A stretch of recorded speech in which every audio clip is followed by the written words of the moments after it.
Film की शुरुआत में हम एक सुनसान जगह पर टीवी चलता हुआ देखते हैं, जहां एक टीवी होस्ट एक लड़की का इंटरव्यू ले रही होती है। ये लड़की हाल ही में होने वाली एक मैसेकर यानी एक कत्ले-आम में जिंदा बच गई थी। दरअसल कुछ वक्त पहले ही एक कत्ले-आम शुरू हो गया था, जिसमें बहुत सारे लोग मारे गए थे। सबको मारने वाला एक जोकर था, एक पागल जोकर, जो किसी को भी बगैर किसी वजह के मार दिया करता था। आम तरीके से नहीं, बल्कि काफी बुरी तरह। इस जोकर का नाम था आर्ट दी क्लाउन, जिसे हम आर्ट कहेंगे। अब ये लड़की बच तो गई थी, मगर आर्ट ने इसकी शक्ल का बुरा हाल कर दिया था। उसके चेहरे का हुलिया ही बिगाड़ के रख दिया था। अब जो टीवी हम देख रहे थे, जिसमें ये इंटरव्यू चल रहा था, ये आर्ट का था। क्योंकि वो भी ये सब देख रहा था, तो वो ठोकर मार कर टीवी को तोड़ देता है, जिसके बाद वो दोबारा से लोगों को मारने के लिए तैयार हो जाता है। जिसके लिए पहले वो अपना जोकर वाला मेकअप करता है और बाद में अपने खतरनाक हथियार उठाता है। टीवी होस्ट इंटरव्यू के बाद अपने दोस्त से फोन पर बातें करने लगती है। वो बता रही थी कि जो लड़की आज आई थी वो बहुत ही बदसूरत थी। उसका ये कहना ही था, तभी उसे अपने पीछे हलचल होती हुई महसूस होती है। वो चेक करने जाती है, लेकिन वहाँ पर कोई नहीं था। फिर तभी अचानक से वो इंटरव्यू वाली लड़की आती है और उस होस्ट की आंखों में उंगलियां घुसा कर उसकी आंखें पोड़ देती है। फिर वो उसके चेहरे का उंगलिया बिगाड़ कर उसे जान से मार डालती है। उसने ऐसा इसीलिए किया था क्योंकि उस जोकर यानी आर्ट ने जब से उस पर हमला किया था तो वो बिल्कुल पागल हो गई थी। अब हम दो लड़कियों को देखते हैं जो एक दूसरे की काफी अच्छी दोस्त थी। इनमें एक लड़की का नाम तारा होता है। ये एक पार्टी से वापस लौट रही होती हैं और वो पार्टी थी हेलोवीन पार्टी। तो जाहिर है आज रात है हेलोवीन की रात। हेलोवीन दरअसल एक ऐसा त्योहार है जिसमें लोग अलग अलग तरह के कपड़े और मास्क लगा के फिरते हैं और आर्ट भी हेलोवीन पर ही निकलता है एक के बाद एक शिकार करने के लिए। जब भी दोनों बातें कर रही थी तो आर्ट भी इनके पास से गुजर रहा था, जिसकी नजर इन दोनों पर पड़ जाती है। उसे देख तारा की दोस्त उससे मजाक करने लगती है, मगर अगले ही पल वो गायब हो जाता है। वो अब एक पिज्जा की दुकान पर आती है, जहाँ आर्ट भी इनके पीछे पीछे आ जाता है। अंदर आते ही वो तारा को घूरने लगता है। ये चीज तारा को काफी अजीब लगती है, मगर उसकी दोस्त तो जाकर आर्ट के साथ तस्वीरें बनाने लगती है। अब ये चीज भी उसे बिल्कुल पसंद नहीं आती। आर्ट एक मशीन से अंगूठी निकाल कर तारा को पहना देता है, जिससे तारा को तो बहुत गुस्सा आता है, लेकिन उसकी दोस्त को तो ये चीज भी काफी अच्छी लगती है और वो वॉशरूम में जाकर उल्टी सीधी हरकतें करने लगता है, जिससे तंग आकर दुकान का मालिक उसे यहाँ से निकाल देता है। कुछ देर बाद वो दोनों भी वहाँ से निकलकर अपने घर जाने लगे, मगर देखते हैं कि गाड़ी का टायर तो पंचर है। अब तारा फौरन अपनी बहन, जिसका नाम विक्टोरिया था, उसे कॉल करके यहाँ बुला लेती है मदद के लिए। वो अपनी दोस्त को कहती है कि मुझे वो जोकर ठीक नहीं लग रहा था और क्या पता टायर उसी ने पंचर किया हो, क्योंकि उसने हमारी गाड़ी देख ली थी। उधर आर्ट ने दुकान के मालिक को काफी बुरी तरह मार कर उसके चेहरे पर आग लगाती होती है, जिसके बाद वो दूसरे वर्कर को भी पकड़ कर उस पर भी हमला कर देता है। वो उसे भी मार कर उसके चेहरे की जल्दी निकाल देता है।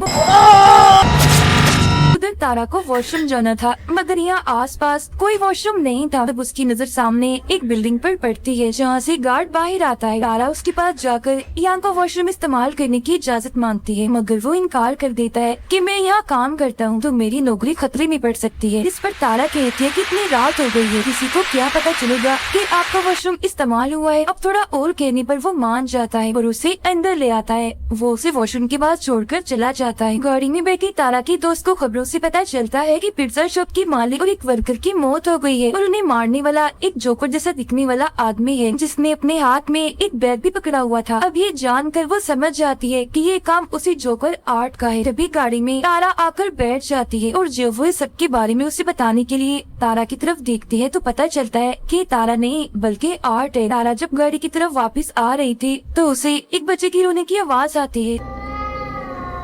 वो चेक करने जाती है, मगर वहाँ कोई भी नहीं था। तभी अचानक से पीछे एक औरत आ जाती है, जिसे अचानक देखकर तारा घबरा जाती है। औरत ने हाथ में एक गुड़िया पकड़ी हुई थी, जिसे वो अपनी बेटी कह रही थी। दरअसल इसका ज़हनी तवाज़ुन ठीक नहीं था, ये पागल थी। अब तारा उसी बातों में उलझाकर आगे बढ़ती है, जहाँ एक बार फिर उसका सामना होता है आर्ट दी क्लाउन से, जिसके हाथों पर खून लगा हुआ था और वो एकदम शांत खड़ा था। मगर फिर अगले ही पल वो तारा को डरा देता है, तो वो यहाँ से भाग जाती है। भागते भागते वो एक गाड़ी के पीछे आकर छुप जाती है। आर्ट भी उसे ढूंढने के लिए यहाँ आता है, मगर जब वो नहीं मिलती तो वो चला जाता है। तारा को लगता है कि अब सब ठीक है, तो वो यहाँ से निकलने लगती है, मगर तभी पीछे से आर्ट उस पर हमला कर देता है और अपने कुजार से उस पर कई बार वार करता है। फिर वो उसका गला घोट कर उसे मारने ही वाला था, मगर तभी तारा के हाथ एक नोकदार चीज लग जाती है, जिससे वो आर्ट पर हमला करके यहाँ से भाग जाती है। अब यहाँ का दरवाजा बंद था, जिसे वो नहीं खोल पाते, इसीलिए वो इधर ही छुप जाती है। तब आर्ट भी यहाँ आता है तो वो कोई चीज फेंक कर उसका उसका ध्यान भटकाती है और दूसरी तरफ भेज देती है और वो दोबारा से निकलने की कोशिश करती है तो देखती है कि आर्ट ने तो यहाँ का मेन दरवाजा भी बंद कर दिया है। वो सीढ़ियों के जरिए ऊपर आती है तो सामने एक जगह पर वो गार्ड को खड़ा हुआ पाती है। वो उसे काफी आवाजें लगाती है मगर वो नहीं सुनता क्योंकि उस वक्त वो गाने सुनने में मगन होता है।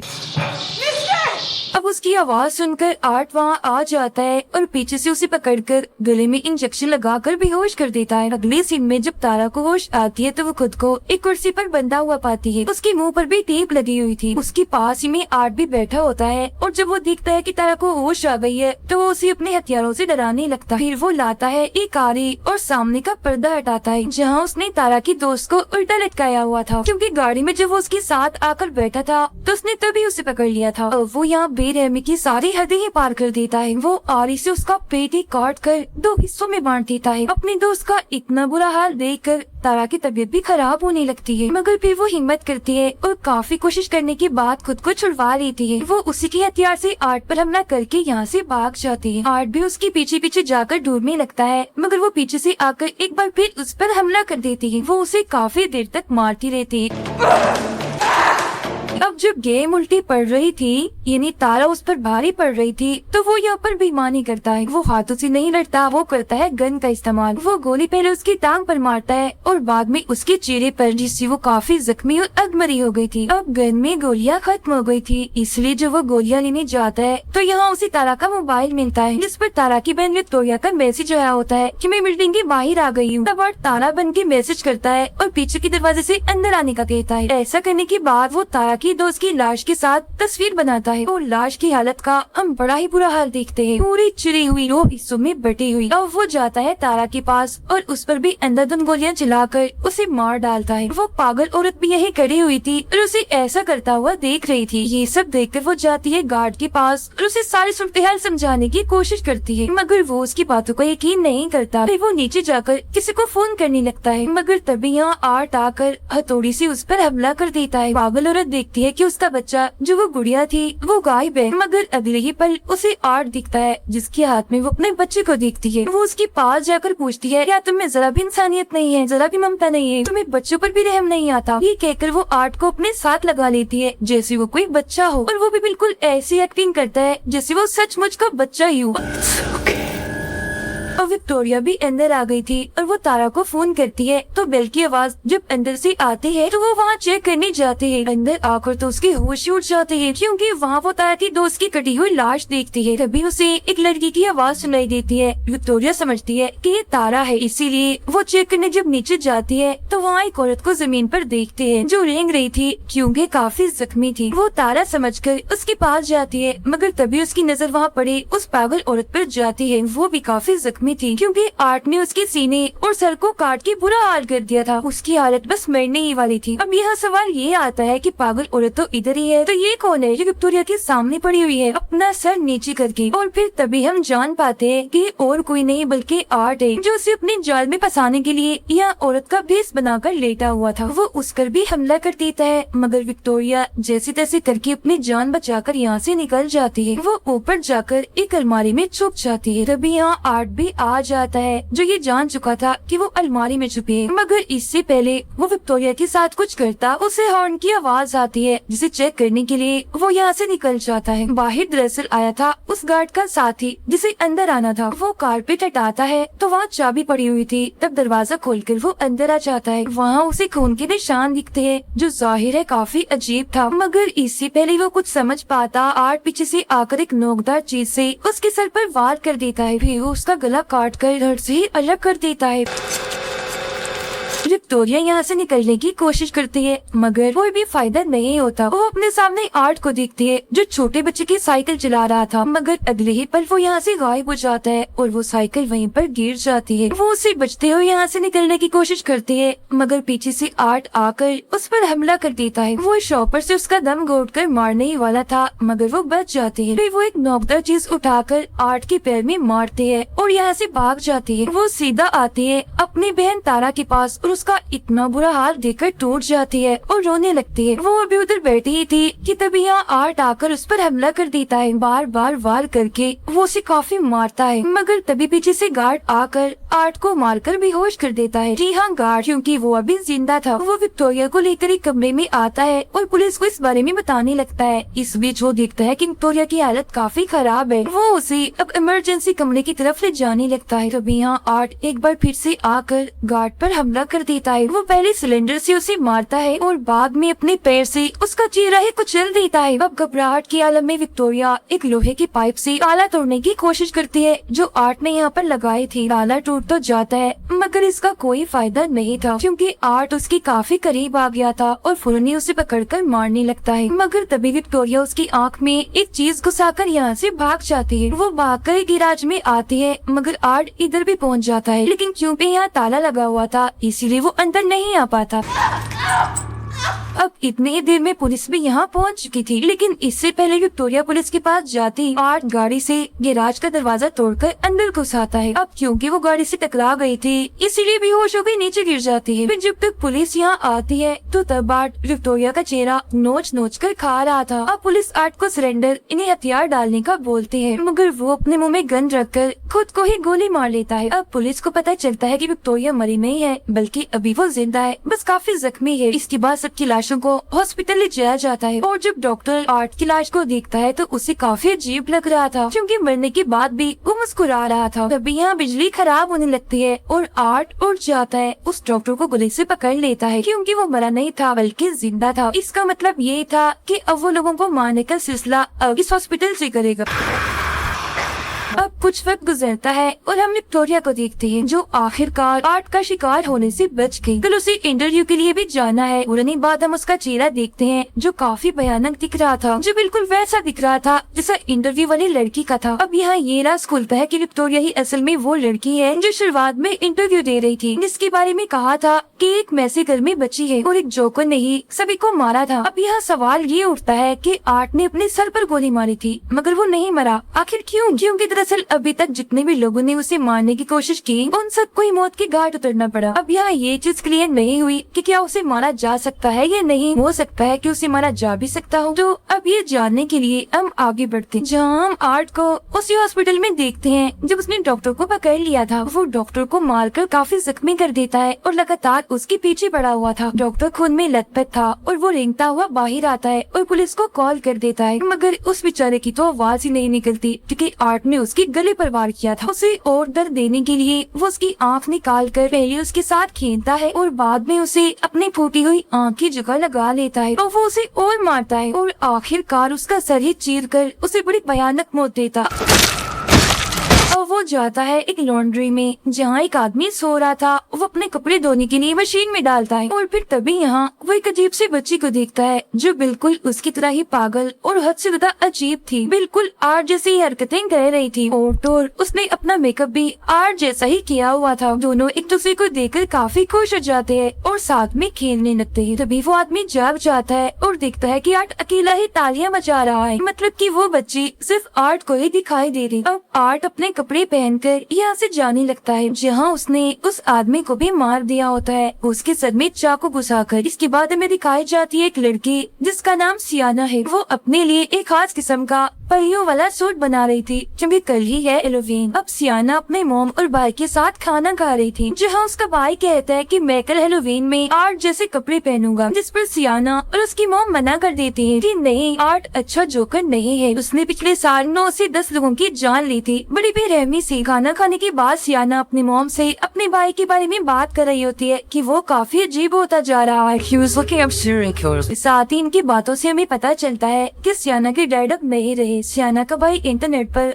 आर्ट के बारे में सर्च कर रहा था और जितने लोगों को उसने मारा था वो सबके बारे में बड़े गौर से पढ़ रहा था। इसके बाद वो अपनी बहन सियाना के पास आता है और पूछता है कि क्या वो जोकर आर्ट अभी होगा, क्योंकि उसकी लाश नहीं मिली थी। जिस पर वो कहती है आर्ट मर चुका है और अगर ना भी मरा हुआ तो कम से कम वो यहाँ नहीं आएगा। इसके बाद सियाना एक टीवी शो देखते देखते सो जाते हैं, जहाँ वो जैसे सपना देखते हैं तो फौरन ही वो उस टीवी शो में पहुँच जाते हैं। इधर वो भी किसी बच्चे की तरह ही बनी हुई थी और उसके साथ वाले सारे बच्चे काफी एंजॉय कर रहे थे। यहाँ एक बच्चा आर्ट क्रिस्पीज नाम की चीज खा रहा था, जो कोई खाने के लायक चीज नहीं थी, बल्कि उसमें डाले हुए थे टूटे कांच के टुकड़े, प्लेट्स और कीड़े मकोड़े। कोलोनी वहाँ पर आ जाता है आर्ट दी क्लाउन और सबको गिफ्ट देने लगता है, लेकिन वो सियाना को बड़ी ही गंदी चीज देता है, एक बर्तन जिसमें धड़कते हुए दिल के साथ कुछ सांप और गोश्त था, जिसे देखकर उसे काफी बुरा लगता है। फिर वो अपने बैग से बंदूक निकाल कर अंधाधुंध गोलियां चलाकर सभी बच्चों को मार देता है।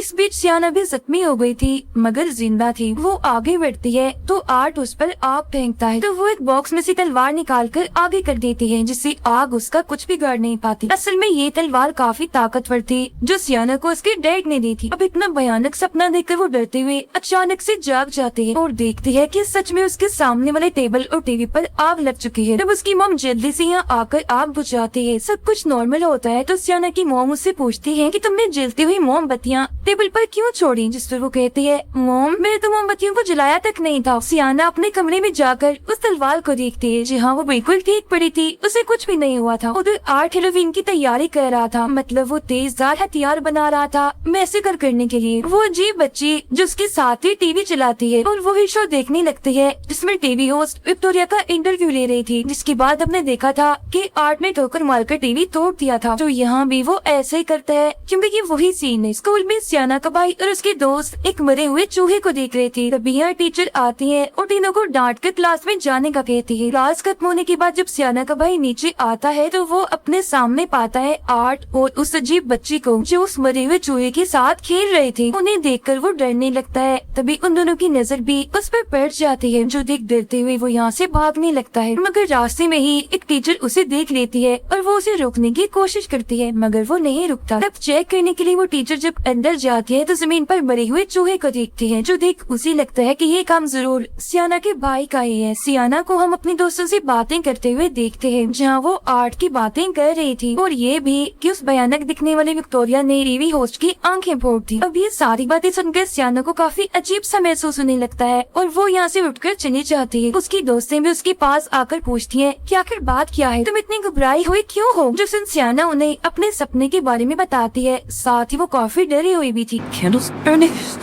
अगले दिन वो अपने दोस्त के साथ हेलोवीन की शॉपिंग करने चली जाती है। उसकी दोस्त को कॉल आ जाती है, जो सुने वो बाहर चली गई थी। तब बदकिस्मती से वहाँ आ जाता है आर्ट दी क्लाउन। तब सियाना उससे बचते हुए ऊपर चली जाती है और कुछ खरीदने की एक्टिंग करने लगती है, लेकिन उसी पर वो अपना बैग तो नीचे ही भूल गई थी जिसमें पैसे रखे थे। तब पलक झपकते ही आर्ट उसका बैग लेकर आता है तो वो पैसे देती है, लेकिन यहाँ आर्ट उसे परेशान करने का तंग करने का कोई मौका नहीं छोड़ता। मगर सियाना अभी भी इस सोच में है कि ये सच में आर्ट ही है या कोई उसके साथ मजाक कर रहा है। फिर इसके बाद वो यहाँ से चली जाती है। उसके जाते ही आर्ट दुकान बंद कर देता है, मतलब वो टैग जिस पर दुकान खुले लिखा था वो उसे पलटकर बंद की तरफ कर देता है। इसके बाद वो अपने लिए एक छोटा सा बाजा खरीदता है, मगर पैसे देने की बजाय वो अपने हथियार बाहर निकालने लगता है, जो देख दुकानदार को गुस्सा आ जाता है और वो आर्ट को बातें सुनाने लगता है। तब उसका मुंह बंद करने के लिए आर्ट पहले उसके सर पर बोतल से मारता है और बाद में उसकी आँख में एक मोटी चीज घुसा देता है। इस सबसे भी जब उसका दिल नहीं बढ़ता तो पहले वो बड़ी सी चाकू से उसके सर पर वार करता है और बाद में उसके गले पर मारकर जिस्म से ही अलग कर देता है। फिर सियाना जब घर आती है तो उसका भाई उसे आर्ट के बारे में बताता है कि आज मैंने उसे अपने स्कूल में देखा। वो सियाना को अपने डैड की एक किताब दिखाता है जिसमें उस बच्ची की खबर छिपी हुई थी कि 10 साल पहले उसकी मौत हो गई थी। उसमें आर्ट की ड्राइंग के अलावा उन सब की भी थी जो उस मैसेकर में मारे गए थे, और इन सब के अलावा एक लड़की की भी ड्राइंग थी जिसमें परियों जैसे कपड़े पहने हुए थी और हाथ में आर्ट का सर पकड़ा हुआ था। उसका भाई सियाना को कहता है कि ये वो लड़की है जो आर्ट को मारेगी और मुझे यकीन है कि ये और कोई नहीं बल्कि आप ही हो। मगर सियाना उसकी बातों को यकीन नहीं करती। सियाना की दोस्त जो अपने घर से बाहर आती है तो अपने घर के सामने एक वैन खड़ी हुई देखती है जिसमें वही अजीब बच्ची बैठी हुई थी। उसे अजीब लगता है, इसीलिए वो दोबारा से अंदर आ जाती है। कुछ देर बाद आर्ट दरवाजे पर दस्तक देता है और सियाना की दोस्त के बाहर आने पर उसे कहता है कि हेलोवीन की खुशी में मुझे कुछ खाने को दो। वो कहती है कि खाने की चीजें सिर्फ बच्चों के लिए होती है, बड़ों को कुछ नहीं मिलता। ये कहकर वो दरवाजा बंद कर देती है। मगर जब दोबारा आर्ट दरवाजे पर दस्तक देता है तो तंग आकर वो उसे खाने की चीजें दे देते हैं। अब तभी उसकी नजर आर्ट के बैग में जाती है जिसमें कुछ हथियार और औजार थे जिन पर खून लगा हुआ था। उधर सियाना भी हैलोवीन पार्टी के लिए तैयार होने लगती है। अब जब सियाना की दोस्त अकेली थी तो उसे नीचे से कुछ आवाजें सुनाई देती है। वो चेक करने जब नीचे आती है तो देखती है कि शीशे का दरवाजा टूटा हुआ है क्योंकि घर में आर्ट घुस आया था और वो यहाँ ऐसे घूम रहा था जैसे घर उसका ही हो। अब जब उसकी नजर सियाना की दोस्त पर पड़ती है तो वो उसके पीछे पड़ जाता है। वो बचने के लिए अपने कमरे में आती है लेकिन आर्ट आखिरकार उसे पकड़ ही लेता है। पहले वो उसके चेहरे पर कट मारता है जिससे उसकी आंख भी कट जाती है, जिसके बाद वो उसके सर की जेल काट कर बालों वाले हिस्से को ही अलग कर देता है। अब बेरहमी उसकी हद से बढ़ जाती है क्योंकि वो चाकू से उसकी पीठ को काफी गहरा काट देता है। वो फिर उसकी बाजू ही उसके जिस्म से अलग कर देता है। अभी भी उसका दिल नहीं भरता तो वो अपने हाथों से उसके चेहरे की स्किन नोच नोच कर अलग कर देता है। वो उसका बहुत बुरा हाल कर देता है, काफी खून बह रहा था उसका। कुछ वक्त के बाद जब उसकी मॉम घर आती है तो वो ऊपर आकर बड़ा ही भयानक नजारा देखती है कि पूरा कमरा खून से भरा पड़ा है और वो खून है उनकी बेटी का, जहाँ अब आर्ट उसकी बची हुई जिस्म की चीर फाड़ कर रहा था। उसका बहुत ही बुरा हाल था मगर हैरत कि वो अभी भी जिंदा थी। इसके बाद वो उसकी मॉम को भी काफी बुरी तरह से मार देता है। फिर जब बच्चे हैलोवीन की चीज लेने आते हैं तो वो बच्चों को उस लड़की की मॉम के सर में कैंडिस रख कर देता है। बच्चे कुछ भी समझ नहीं पाते, उन्हें ही नकली सर लगता है और वो यहाँ से चले जाते हैं। उधर हैलोवीन पार्टी में सियाना को अपनी दोस्त की फिक्र हो रही थी क्योंकि अभी तक वो पार्टी में नहीं आई थी, जबकि उसके बाकी दोस्त पार्टी में आ गए थे। वो डांस करने लगते हैं और काफी मजे कर रहे थे। सियाना के भाई को हम उसके कमरे में देखते हैं क्योंकि उसकी मॉम ने उसे पार्टी में जाने नहीं दिया था। आर्ट के बारे में बताने के लिए वो अपनी मॉम को अपने डैड की वही किताब दिखाता है जिसे उसकी मॉम फाड़ देती है। वो अपनी मॉम से बदतमीजी करता है तो वो उसे थप्पड़ लगा देती है तो वो गुस्सा होकर अपने घर से निकल जाता है। फिर जब उसकी मॉम बाहर आती है तो देखते हैं कि उनके बेटे ने सब कुछ खराब कर दिया है, यहाँ तक कि गाड़ी भी गंदी कर दी थी और उस पर अपनी माँ के लिए गाली लिख दी थी, जो देख उसकी मॉम को काफी बुरा लगता है। सियाना के भाई को वो इवेंट दिखती है जिसमें वो उसी अजीब सी बच्ची को बैठा हुआ पाता है। ये देखकर तो उसकी हालत ही खराब हो जाती है और वो फौरन ही अपने घर की तरफ भाग जाता है। अब सियाना की मॉम गाड़ी साफ करने लगती है इस बात से अनजान होकर कि इसमें आर्ट बैठा हुआ है, जिसका साफ मतलब था कि गाड़ी का ऐसा हाल और किसी ने नहीं बल्कि आर्ट ने किया है। फिर जैसे वो शीशा साफ करते हैं अंदर आर्ट को बैठा हुआ देख लेती है, मगर कुछ सोचने समझने का मौका दिए बगैर वो उनके सर पर गोली मारकर हट से अलग कर देता है। जब सियाना का भाई घर आता है तो देखता है कि आर्ट ने उसकी मॉम की बड़ी बुरी हालत कर दी है, उनके चेहरे का हुलिया ही बिगाड़ दिया है। जिसके बाद आर्ट सियाना के भाई को भी पकड़कर बेहोश कर देता है और अपने साथ ले जाता है। पार्टी में डांस करते करते सियाना को वही अजीब बच्ची दिखती है जो उसे घूर रही थी, जो देख उसकी हालत खराब हो जाती है। वो काफी डर गई थी, इस वजह से सियाना के साथ साथ उसके दोस्तों को भी पार्टी छोड़कर यहाँ से जाना पड़ता है। सब नॉर्मल होने के बाद जब सियाना गाड़ी में बैठी थी तो उसके पास उसके भाई की कॉल आती है जो कहता है कि मैं एक पार्क में हूँ, मुझे तुम्हारी मदद चाहिए, तुम जल्दी से आ जाओ इधर। ये असल में और कोई नहीं बल्कि वही अजीब बच्ची थी क्योंकि सियाना का भाई तो बेहोश था और वो आर्ट के साथ ही थी। वो तो बस आवाज बदलकर सियाना से बात कर रही थी। कुछ वक्त के बाद वो लोग उस पार्क के पास पहुंच जाते हैं जहाँ सियाना अपने भाई को ढूंढने के लिए अंदर जाते हैं। तभी उसे अपने भाई का मैसेज आता है कि मैं टेरिफायर में फंस चुका हूँ, यानी एक भूत बंगले में। जब उसे ढूंढने के लिए सियाना अंदर जाती है, गाड़ी में सियाना का दोस्त किसी वजह से बाहर आता है मगर तभी आर्ट उसे चाकू घुसाकर मार देता है। फिर वो उसके दोस्त को भी पकड़कर अपने साथ ले जाने लगता है मगर वो आर्ट को टांग मारकर जैसी तैसी बच जाती है और यहाँ से भाग जाती है। भागते भागते वो एक ऐसे कमरे में जाती है जहाँ चारों तरफ दीवारों पर खून लगा हुआ था। तभी इधर आर्ट भी आ जाता है और उसके चेहरे पर तेजाब डाल देता है जिससे उसका सारा चेहरा जलकर झुलस जाता है, चेहरे का बुरा हाल हो जाता है। फिर वो अपने 30 किलो वाले हथियार से बार बार उसे मार कर बची हुई कसर भी पूरी कर देता है और उसे भी बड़ी बेरहमी वाली मौत देता है। तभी यहाँ सियाना भी आ जाती है और अपने दोस्त की इतनी बुरी हालत देखकर काफी डर जाती है। इधर आर्ट भी खड़ा था मगर इससे पहले वो सियाना को मारता पीछे से आ जाता है उसका भाई। इसे देखकर सियाना यहाँ से भागने का कहती है और फिर आर्ट की टांग में एक लकड़ी घुसा देती है मगर बेचारी की किस्मत खराब थी, वो उल्टा उसी से पिट जाती है। आर्ट उसे इधर उधर पटक पटक कर काफी मारता है। सियाना का भाई जब यहाँ से भाग रहा होता है तो तभी आर्ट उसे पकड़ लेता है और बुरी तरह उस पर वार करने लगता है। फौरन ही इधर सियाना आती है और कई बार आर्ट को मारकर उसे जख्मी कर देती है और अपने भाई को लेकर यहाँ से भाग जाती है। लेकिन आर्ट उनका पीछा करते करते यहाँ भी आ जाता है। वो एक बार फिर सियाना के भाई को कैंची वाली तलवार से पीटने लगता है। सियाना उसे बचाने की कोशिश तो करती है मगर खुद भी काफी पिट जाती है। उसके जिस्म के अलग अलग हिस्सों पर कट लग जाते हैं जिससे जाहिर है उसे काफी तकलीफ होती है, मगर किसी तरह दर्द बर्दाश्त करके वो आर्ट से उसका हथियार छीन लेती है। जहाँ अब बाजी पलट जाती है क्योंकि अब वो आर्ट को बुरी तरह मार रही थी। वो उसके सर में एक पाइप घुसाकर बुरा हाल कर देती है, लेकिन अगले ही पल वो उठता है और सियाना को पकड़ लेता है। वो उसे मारने ही वाला था मगर सियाना का भाई उसकी गर निकाल कर आर्ट को ही गोली मार देता है। तभी यहाँ वो बच्ची सियाना की मोम के रूप में आती है और उसकी आंखें बंद करके ये दिखाती है कि तुम्हारी मोम भी मारी गई है, जो देख सियाना की बची हुई हिम्मत भी खत्म होने लगती है। फिर वो देखती है कि उसका भाई यहाँ नहीं है। फिर वो अपने भाई को ढूंढती है तो पता चलता है कि आर्ट उसे एक अलग ही जगह पर ले आया। अब जैसे ही सियाना आर्ट के पास आती है तो वो उसे धक्का देकर नीचे बेसमेंट जैसी जगह पर गिरा देता है, लेकिन वो मरती नहीं, बच जाती है। तभी उसे नीचे एक जगह से कोई आवाजें लगाने लगता है। इतनी ही देर में आर्ट उसके बहुत ही पास आके खड़ा हो जाता है और उसी जदोई तलवार से जो उसके डैड ने उसे दी थी सियाना को मारकर नीचे गिरा देता है। अब की बार सियाना एक शो में आती गिरी थी मगर वो एक शीशे की बॉक्स में बंद थी जिसमें पानी भरा हुआ था। वो यहाँ से निकलने की काफी कोशिश करती है मगर नहीं निकल पाती और मर जाती है। उधर आर्ट सियाना के भाई को खाने लगता है मगर जैसे उसका भाई चिल्लाता है तो उस तलवार में एक जादुई रोशनी जलती है जिससे सियाना भी वापिस से जिंदा हो जाती है। जिसके बाद वो गुस्से में भरे उस बॉक्स से बाहर आकर अपने डैड की तलवार से आर्ट पर हमला कर देती है और उसका सर ही दर्द से अलग कर देती है। और अब आखिरकार जाकर उस पागल जोकर आर्ट की मौत हो जाती है, जिससे वो दोनों भी खुश हो जाते हैं और सुकून की सांस लेते हैं। मगर तभी इधर वो अजीब सी बच्ची आती है और आर्ट का सर उठाकर ले जाती है। इसके बाद हम एक हॉस्पिटल का सीन देखते हैं जहाँ विक्टोरिया, जिसका चेहरा काफी भयानक था, वो एक जगह पर बैठी होती है। कुछ वक्त के बाद वो आर्ट की सर को पैदा करती है बच्चे की तरह और उसे चाटने लगती है। आवाजें सुनकर नर्स जो वहाँ आती है तो वो डर जाती है ये देखकर कि उसकी गोद में आर्ट का सर है। साथ ही विक्टोरिया इधर काफी डरावना हंसने लगती है जैसे अब आर्ट की आत्मा उसमें आ गई हो। इसी के साथ ही इस फिल्म के दोनों पार्ट्स यहीं पर ही खत्म हो जाते हैं।